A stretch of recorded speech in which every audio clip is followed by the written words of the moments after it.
Hello everyone, I'm Yugon Nerfed and this is a video review of the Nerf Zombie Strike Slingfire. Yes, I am back to doing reviews on this channel. I have still a few more before I make a final decision on my future here. Let's get into the review. Starting out with blaster overview, it's normal starting up front and no end strike barrel lug, nothing to attach onto. Getting up front is front like iron sight type of thing. It's not going to help you aim with this blaster. Pretty irrelevant, but looks cool. In that round up front here is an access door to clear out any jams or malfunctions. I had no jams or malfunctions, surprisingly, through this testing procedure. Up top is one tactical rail to put whatever you want up there. You can mount an optic or something on there. There is literally nothing else until you get to this wonky stonk here. It seems like that it is disproportionate, but it actually feels very sturdy up here. That's a pretty sturdy wooden stock. Very cool design, by the way, made, and fits this blaster very, very well, actually. And down to the bottom is a giant slinger lanyard mount down there. Coming around to the bottom is the lever or the priming handle to prime the blaster. You pull all the way forward and pull all the way back. So you push all the way forward and you pull all the way back. It is lever action, spring powered, single shot. This blaster does not have Slingfire. I already tried testing that for you guys and I almost broke the blaster doing so.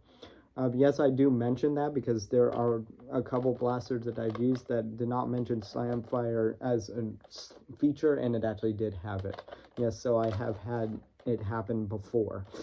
So that's why I do mention it, that it does or does not have with the Slingfire. With this one. The lever action is fairly smooth. The one thing that you do have to make sure that you do is you prime all the way forward and then all the way back. If you do not push it all the way in the prime position, it will not fire and you'll probably break the blaster doing so, right? So that's the one. That's also kind of a complaint that I have about the blaster, because it could have been a smoother operation, because you have to sling it way out there and do that, as opposed to a little like half one. Like you heard that lock up like right there. It locked up like 3/4 of the way here. This is not in prime position. You shove it an extra like 1/8 of an inch and it's in the prime position, right? So it's very tedious and particular about how it primes. So be sure that you watch out for something like that. Trigger pull is pretty standard for blasters of this type. The blaster does not have Slingfire, so trigger pretty cool. Getting down to the magazine, well, this blaster is magazine fed. To load it, you do have to prime the blaster, and then you can put in the magazine as so, and then you're ready to fire once, right? Magazine insertion is pretty good. Magazine well is not the greatest. It reminds me actually kind of the Recon magwell, which wasn't the greatest really at all until they refined it with the Retaliator. Wow, I missed. My brain's just shut off now. But magwell is all right. I think it's pretty smooth, but I think I've seen better, smoother magwells as well. This fits pretty much everything that I threw into it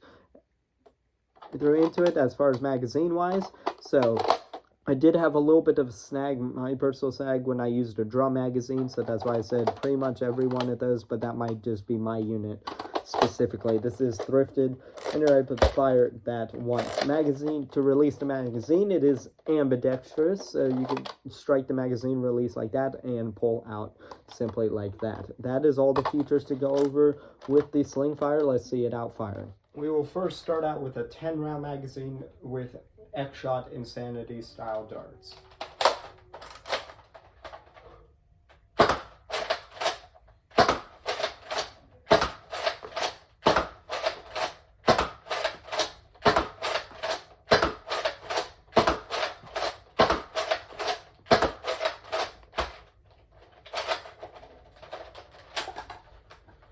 And a 6-round magazine with almost sting darts.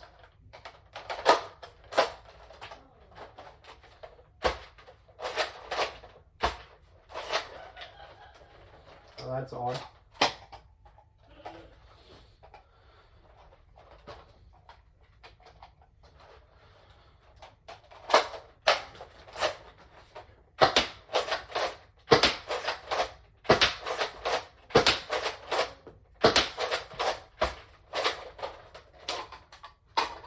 And one more mag just for fun, a 6-round magazine with the Dart Zone Nitro Shot full-length darts.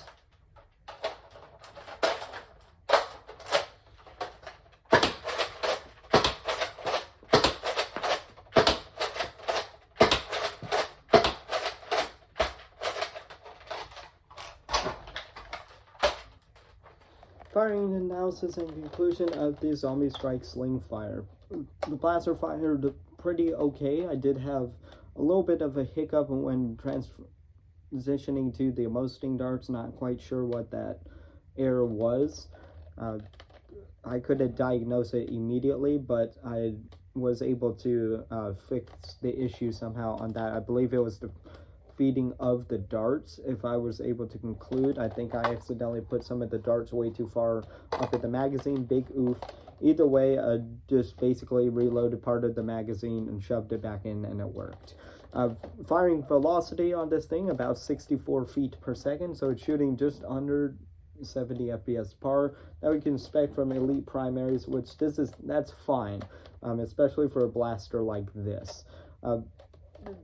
The Zombie Strike line here is really mainly about the aesthetics. Like, this is supposed to be like apocalyptic, bare bones. You're using tools and stuff and anything you can get your hands on to make a weapon to defend yourself. That is the entire premise of the Zombie Strike line, and for that it's very unique and does it very well. Even though that some of blasters may not function the greatest, the idea behind it is innovative, and I think the same thing like this paved way for a lot more lever action blasters in the future as well, with the Scavenger, and there's a few others down the road that were lever action. This paved the way for it. It's very unique, and for that blaster, it's really good. If that is something appealing to you, perhaps you would like this blaster. For me, I would prefer something. If I'm going to go Springer, I'd probably prefer something Retaliator. I like my hands close together whenever I'm trying to prime, not doing this weird lever action stuff.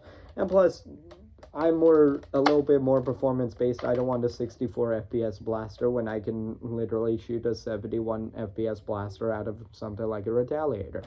Yes, so there's better options on the market, but this may appeal to somebody out there, right? Maybe you're looking for something that's magazine fed, lever action, to something that you want to run around and feel cool with. This blaster, it does what it's supposed to do. I'm just saying that there's better out there, but it is unique in of itself as well. So the market for consumers out there for this particular type of blaster are out there, right? It's not like it's a useless blaster or a gimmick idea that they just threw out there and it failed.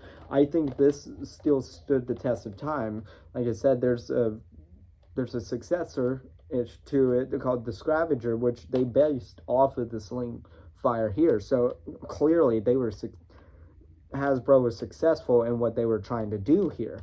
So with that, props to them for this being an OG blaster that actually had some success in the market and had some products to follow based off of this. That's exactly how you want to market out your stuff. You want to either make an improvement upon or take this uniqueness and give it in a different platform, but still have it the same range of the things without making it like, hey, it's just another Slingfire. The Scavenger has its own pros and cons to it that would make it appealing, but not just a Slingfire duplicate, you know what I mean? And maybe some people would like the bare bones idea of the original Slingfire compared to something, again, like the Scavenger, which is basically the same platform. So I think in marketing ideas and functionality, it does what it's supposed to do. I have to give them props where that goes.